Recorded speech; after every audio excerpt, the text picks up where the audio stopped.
Saya mengandung. Awak mengandung ni anak siapa? Hei, Saya nak awak gugurkan juga kandungan ni. tak. Mak kali pengen mak pun tak setuju ni. Mak ada seorang tu kan nak Tino tu.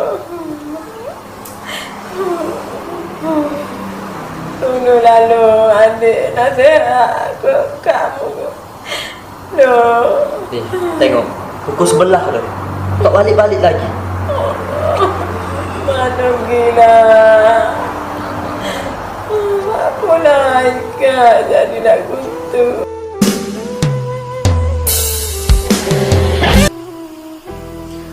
Loh, Hello. Mau gimana apa?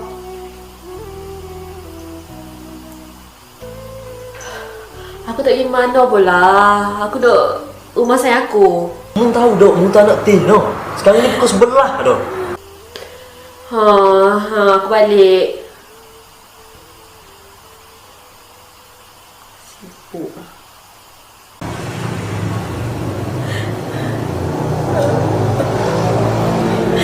Okay, kau balik. Dia kata ya ada rumah sayang dia. Ya kak. Awak mengandung ni anak siapa? Hei, apa ya gitunya? Mestilah ni anak awak. Selama ni awak pernah ke tengok saya dengan lelaki lain Apa ni Hanan? Okey.